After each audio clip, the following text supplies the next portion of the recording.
The opinions expressed on this program are those of the participants and do not necessarily reflect those of Cable 14, its sponsors, or its shareholders, Cogeco Cable, Shaw Cable, and Source Cable Limited.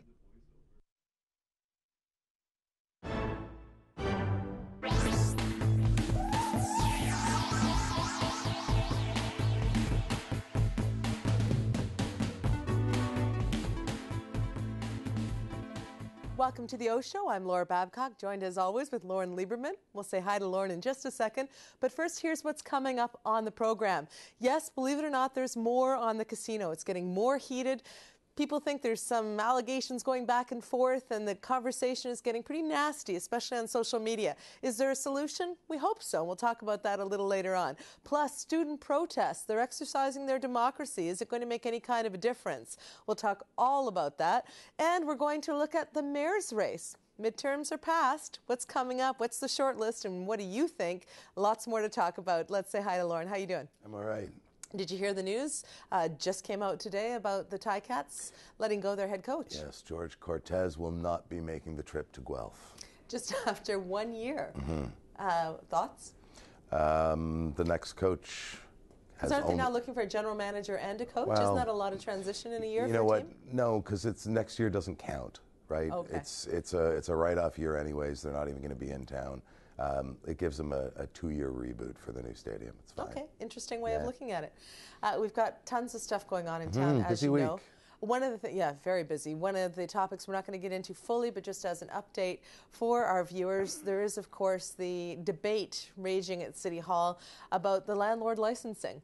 Some people saying the city should absolutely start licensing landlords more for the protection, of course, of tenants. Other people saying, well, if you do that, there might be a third less rooms available. And in a city where we've got too many homeless already, what's the risk that we're putting out there by this particular motion going through? So it's a tense debate at City Hall. We'll keep up on that as we go forward. But let's get into something that I think defines tension. We mentioned last week that the decision by the high school boards, I shouldn't say by the boards rather, but by the union representing high school teachers across the province to suspend extracurricular activities was meeting with some opposition to it, no doubt about that. And of course the elementary teachers their union deciding to do one-day strike action. Those are rolling out, not Hamilton yet, not this week, but maybe next week, we'll see. But then the students this week have decided that, they want to be heard in all of this. It's been so much between the unions and the provincial government around Bill 115. Let's get only the facts on this, Loren. What's new? Yeah, absolutely. Student action. Students from 10 Hamilton high schools participated in Kill Bill protests against cuts to extracurricular activities and the controversial Bill 115. Monday's protests against the unfairness to students may be the largest scale student protest in recent Hamilton history. Yeah, we had 10 high schools participating, some staying right there on the front lawns, if you will, of the high schools. One high school, I think, made their way down to City Hall in protest. But the students are saying a couple of things. One of them is that they think it's patently unfair that they're in the crossfire here. The suspension of extracurricular activities doesn't mean that, some after-school programs aren't happening. It means no sports.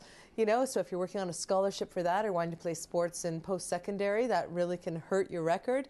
It's talking about, all kinds of other programs, things that are needed for resume building, for entries into universities. This is serious stuff. It's part of the success of their high school education. And they're saying, it's unfair. They're also suggesting there's some sympathy with teachers who are having their rights taken away by, this ban on collective bargaining. But they don't seem terribly sympathetic with the unions. So messages coming out, I think the strongest one from the students I've heard is that they think it's just unfair to them. Your thoughts, Loren? I have been extremely disappointed with what I've seen on television and heard on radio in terms of students being interviewed. I'm disappointed with a serious lack of critical thinking, and I get that they are in the classroom and they are not with the Education Minister, Laurel Broughton, telling them the other side of the story.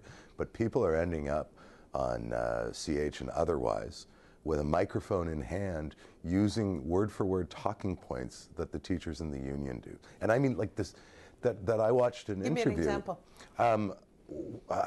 There was, you know what, I'm not going to be able to access what high school it was, but just this morning, there was a very articulate young lady talking just like the union leadership about the inability and right to strike, and how that is what she is protesting, that her teachers no longer have a right to strike.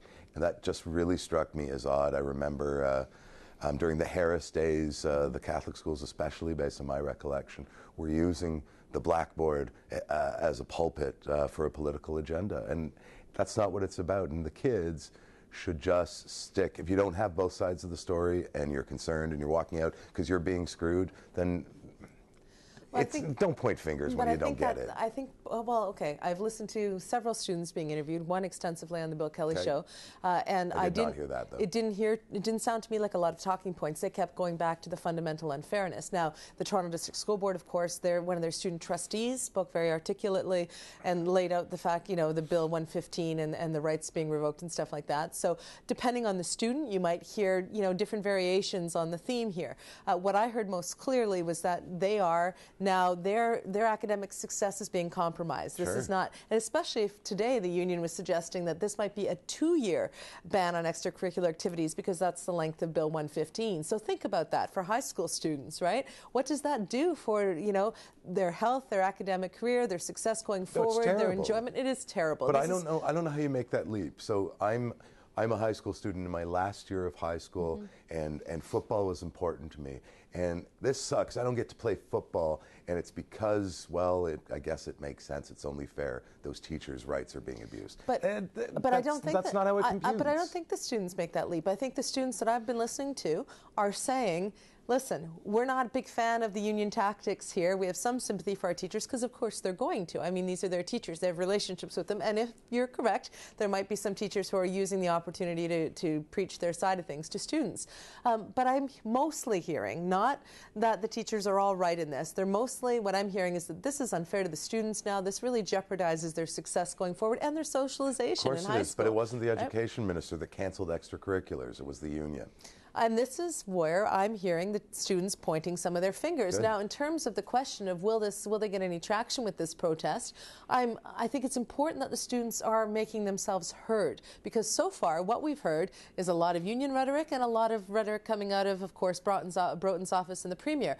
Now, if you've heard the commercials that are running, paid for no doubt by the teachers union, they talk about how can teachers teach democracy if they're not willing to fight for it themselves. So they're going to take that moral high ground that this is an exercise in democracy, which I don't entirely disagree with. What I'm concerned about, though, is in choosing their tactics, they are putting the students that they're supposed to be putting front and foremost as the victims here. And even in the elementary school, not just the one-day strikes, right? They're also elementary school unions. They're also looking at counseling extracurricular. I got a note from my son's teacher, no more milk program happening.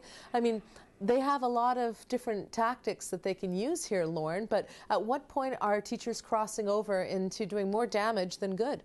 Well, I think the elementary example is more about inconveniencing parents and messing with people's schedules.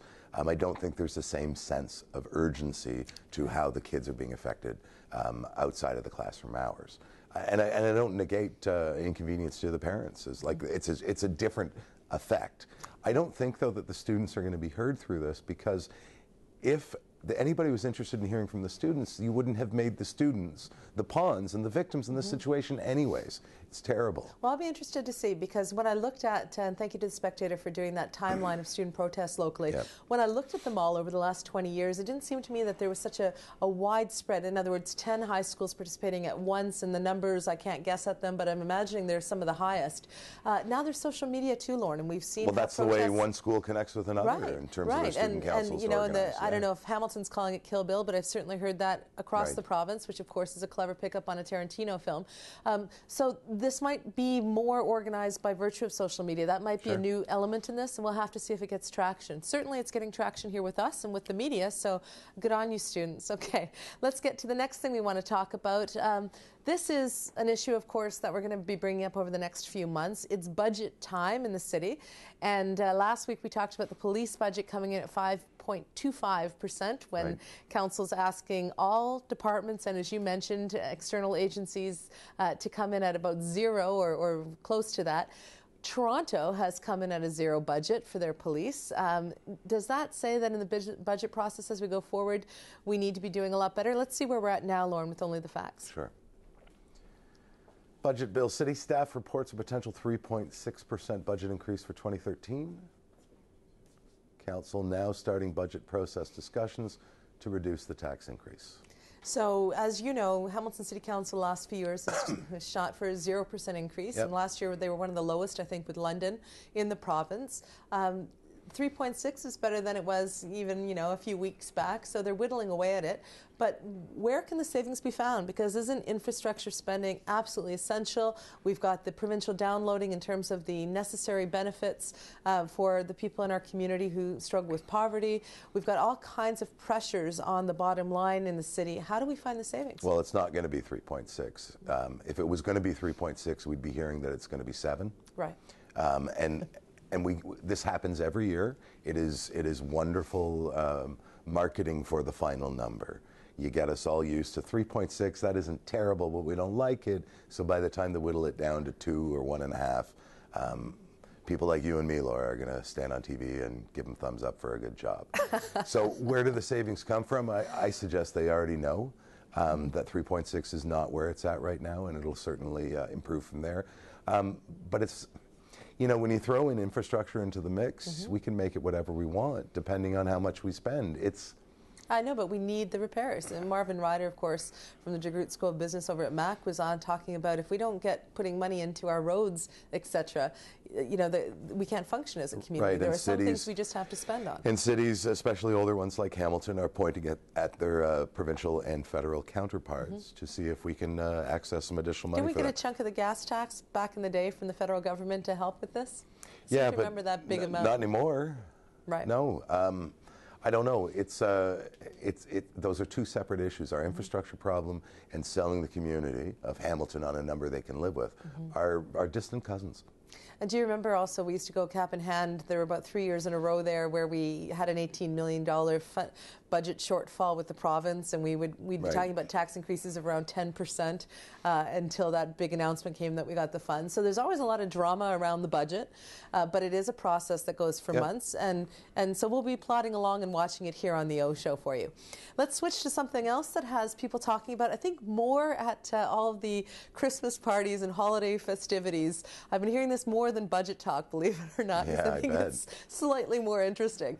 And that is the fact that, it is midterms are passed. We gave our report on midterms on council and the mayor a couple of weeks ago.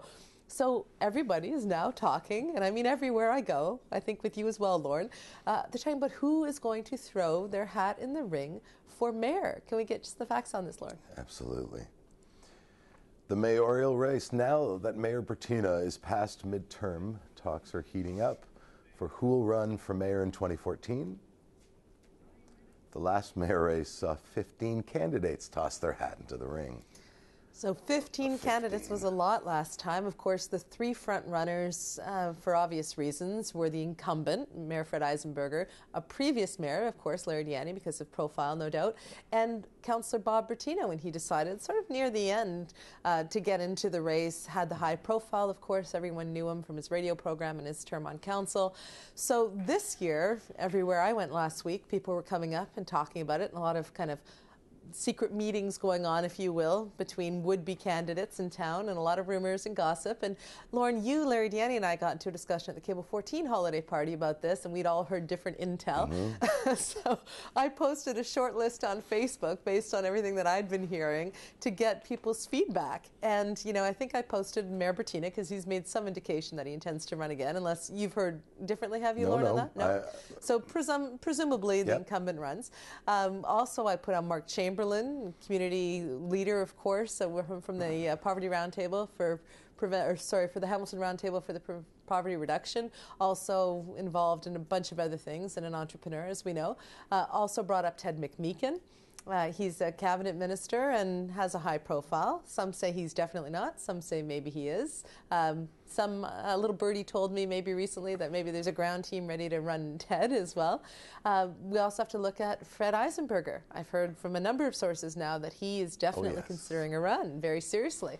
And I have to tell you, when I put all these names on Facebook, Fred's just about the only one that got the ringing endorsement. A couple for Bob Bertina, but mostly it was all around Fred.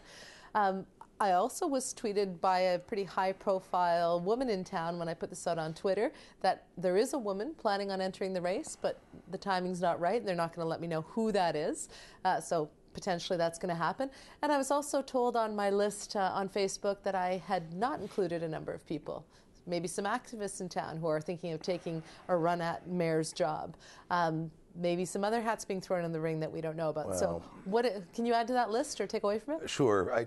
First of all, I want to suggest, please God, let it not be 15. And I don't mean to seem undemocratic, but can we make it cost a whole lot of money to put in your name for mayor? It's a very serious job, and those debates were farcical at best with 15, and especially with who the majority of the 15 candidates were. And I don't mean to a personal attack, but if you have no shot, then why are you at the table? Because it's tremendous It's exposure terrible. for your business, It's terrible. for your profile, no, for future runs. But it really detracts away from the seriousness of the office. Yes, but you get your headshot in The Spectator, and you get mentioned on shows like ours. And you know what? For people who want to build profile, but it's not a joke. Their business, I understand. Great, and if there's something to gain for it, you asked a question, and this is not a rhetorical show. I answer. But Laura, you're making my point. If people have something to gain other than actually legitimately seeking the office, then make the paperwork cost 10 times as much, because they're going to have to pay for whatever it is they're gaining. Sure. There's a few other names from Richard Coruscant to Matt Jelly that people are buzzing. It's way too early for anybody to be lining up predictions, but the most important thing is, and Fred needs to know this every day, that if Freddie's back in, so's Larry. 2010 over again.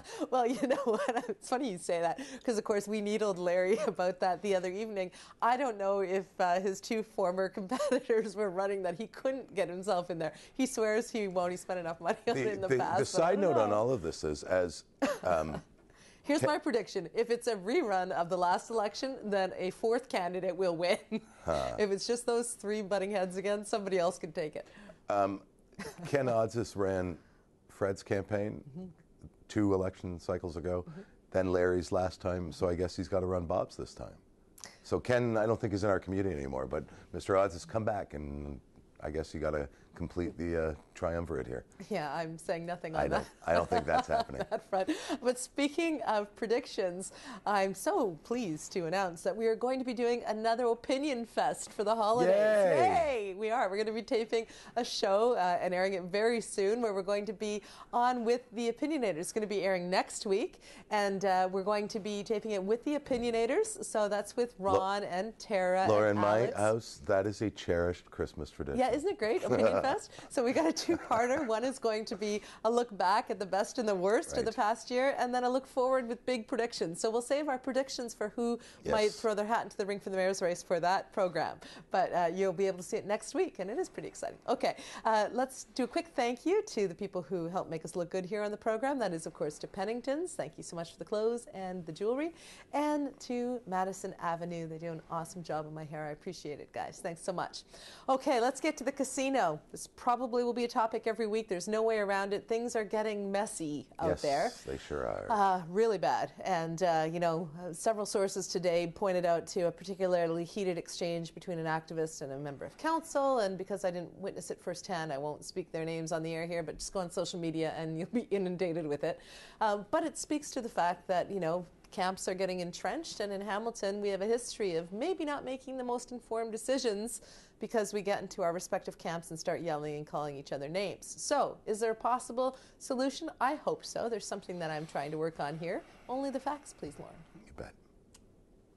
Casino camps. Talks are underway for expert information forums in the new year to bring more education to this heated issue. Council has until February 2013 to tell the OLG if Hamilton is interested in a new casino. So here's the bit on this. As you know, on this program, Lauren, I'm for having discussions on the casino. I don't want it downtown. I'd rather see them out in the West Harbour, but especially Flamborough. You're, of course, an advocate for downtown casinos. You're involved with the convention centre business, and people are putting you in the line of fire. Sure. There was a great casino debate between Larry, who's a proponent for downtown, and Graham Crawford. I wouldn't call it great. Well, a debate that happened on Thursday. A lot of anticipation for it in any event. So basically, those of us who are in the business of opining here in town are being heard loudly in our respective positions on it.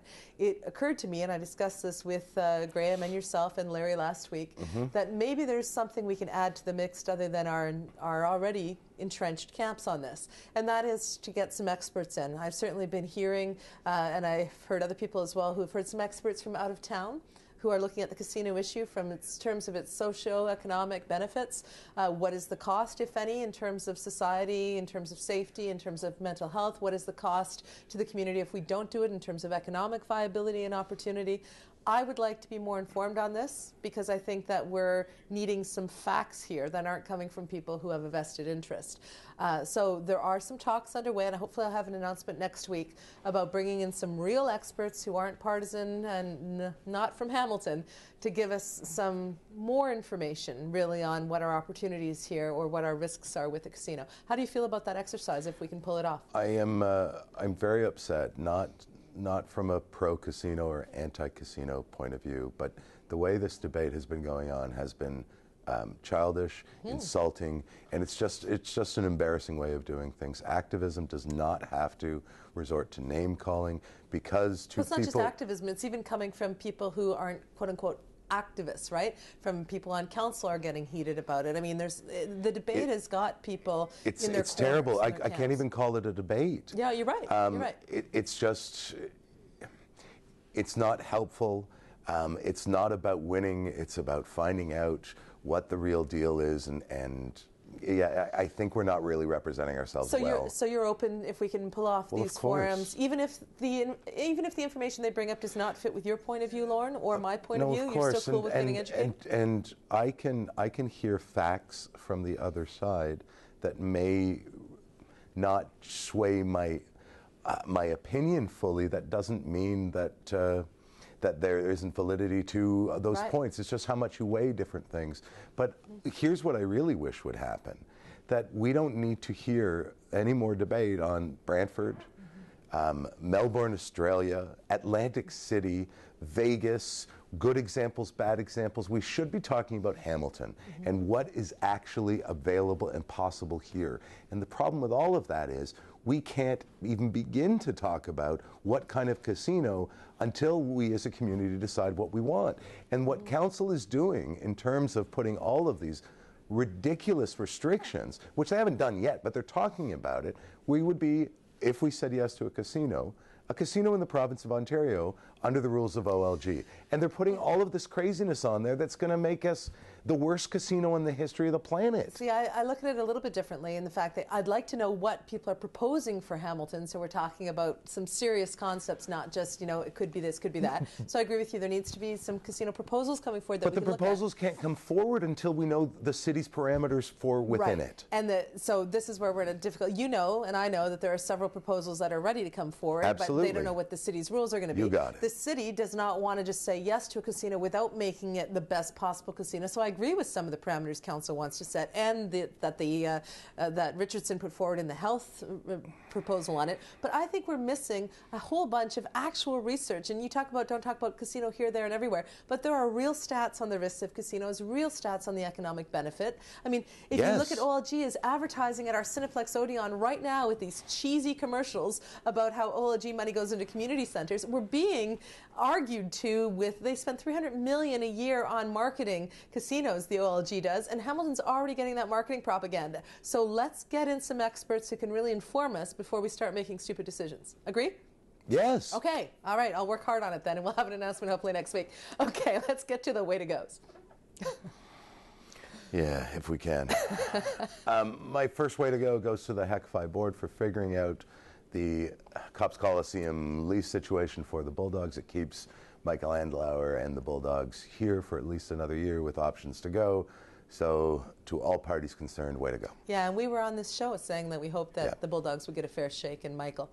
Okay, way to go to high school students for exercising their democratic right to be heard, whether or not they get traction or not. I'm glad we're not just hearing about the province versus the union versus the teachers. Let's actually hear from the students. So good on you. And let's see if social media can make this a real difference. I look forward to paying attention to it. Way to go, guys. So last night was a lovely event at the Waterfront Centre, a farewell to Sophia Agilanidis, who is leaving our community and moving on to bigger and better things. I don't think I necessarily want to acknowledge the event. I'd rather take the opportunity to give the way to go to Sophia for her contributions to this community and wish her all the best. So way to go, Sophie. And I don't believe she'll ever totally leave Hamilton. No. But way to go. Sophia's awesome, of course. Way to go to Hamilton's Roundtable for Poverty Reduction. They are bringing Ontario municipalities to the table this Friday regarding provincial cuts. I think there's, at least 12 other communities that are coming. It's a big thing at City Hall. Hamilton leading the charge on this. It's very exciting. So we'll have more on that for sure next week here on the O Show. But way to go. Good job. Woohoo. So, Loren, have a wonderful, well, I'll see you for Opinion Fest taping later. That's true. But otherwise, after that, have a wonderful week. And to all of our viewers, please be safe with all the craziness of the holiday season. Remember to give to all the food banks and all the toy drives and everything happening in town. People really need the help, especially in our community, right? We've got a lot of people who are living below the poverty line, and we need to think about them this season. And most importantly, 'tis the season to be nice on social media and otherwise. Yeah, maybe this whole casino thing, we'll hear from experts in January. We can all just take a break from yelling at each other on Facebook. It would be nice. Okay, I'll commit to that, Loren, if you can. I'm always nice on Facebook. What am I talking about? Okay, let's get to the tweet of the week. Speaking of social media.